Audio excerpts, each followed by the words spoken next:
Welcome back to Tucked In Tuesday. I'm here to share with you a special story about a rocket ship and a woman who saved it.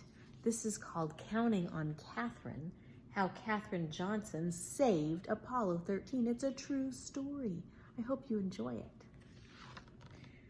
Counting on Katherine by Helene Becker, illustrated by Dow Fumarek. Katherine loved to count. She counted the steps to the road, the steps up to the church, the number of dishes and spoons she washed in the bright white sink. The only thing she didn't count were the stars in the sky. Only a fool, she thought, would try that. Even so, the stars sparked her imagination. What was out there? Katherine yearned to know as much as she could about numbers, about the universe, about everything. Katherine's boundless curiosity turned her into a star student. She was so bright, she skipped 3 whole grades. She catapulted right past her brother. He wasn't too happy about that. See what she's doing on that board there?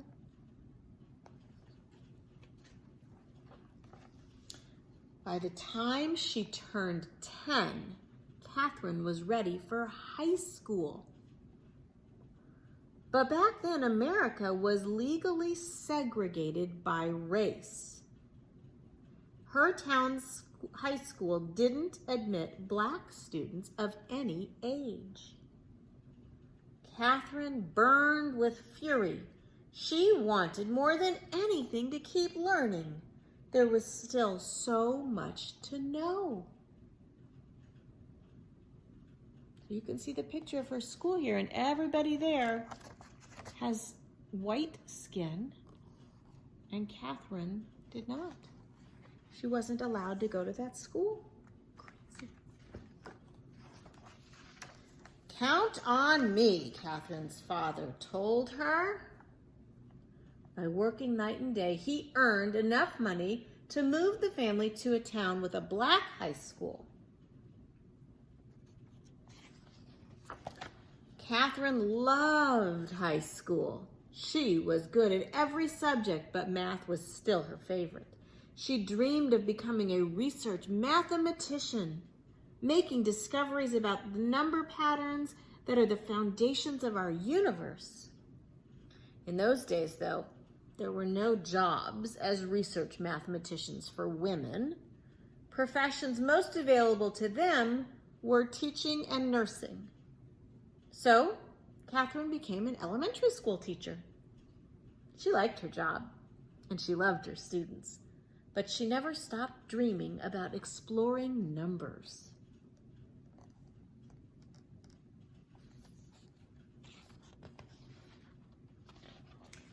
In the 1950s, the U.S. government's National Advisory Committee on Aeronautics, NACA it was called, hired thousands of new employees. It even started hiring black women as mathematicians. Katherine heard about the mathematician jobs. Her heart raced with excitement. Perhaps her dream could come true after all. But when she applied for one of the positions, she was told that they were already filled. Katherine had to wait a whole year until new spots opened up. Her patience paid off. She got the job. A few years later, the Soviet Union sent a rocket into space, launching a space race with the United States. NACA was rolled into a new space agency, the National Aeronautics and Space Administration, NASA. Katherine now found herself at the heart of America's space program. She worked as a computer. Electronic computers were not widely used yet.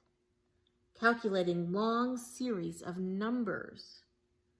So instead of using like calculators and computers, people did that job. So Katherine did that. All the computers were women. They were given the tasks that men thought were boring and unimportant. That didn't bother Katherine. She knew that without her contributions, a spaceship couldn't reach its destination nor safely return to Earth. Here's why. Sending a rocket ship into space is like throwing a ball into the air. At first, the force of the throw sends the ball up, up, up, but as the energy runs out, the ball's path curves back toward the ground. Where it lands depends on what angle it was thrown and how high and fast it flew. Because math is a kind of language, Katherine could ask these questions. How high would the rocket ship go and how fast would it travel? Using numbers. And numbers would provide the all-important answer. Where would it land? To find out, Katherine plotted the numbers she'd calculated on a graph. When she joined the points together, they formed a curved line. At one end of that line was Earth, and at the time the rocket ship was launched, at the other was where Earth would be when the ship landed.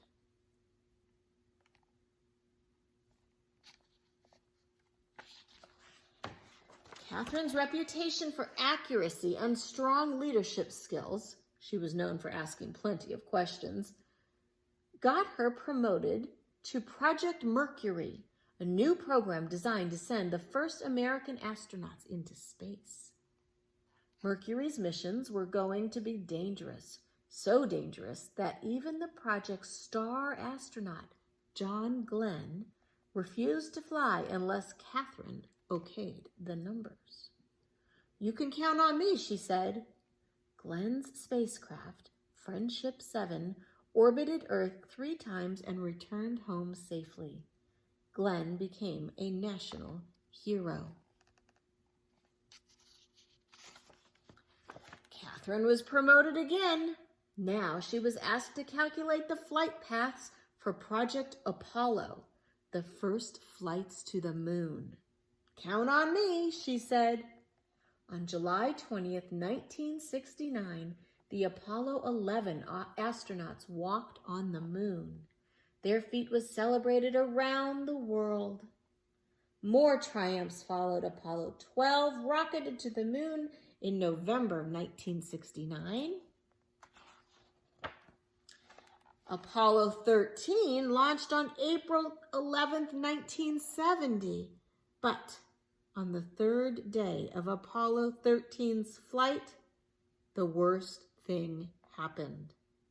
An explosion in space. Could the crippled spaceship make it to the moon? And if it didn't, would it be able to get back home to Earth? The 3 astronauts on board were in grave peril. Big trouble. Commander Jim Lovell told Mission Control, Houston, we have a problem.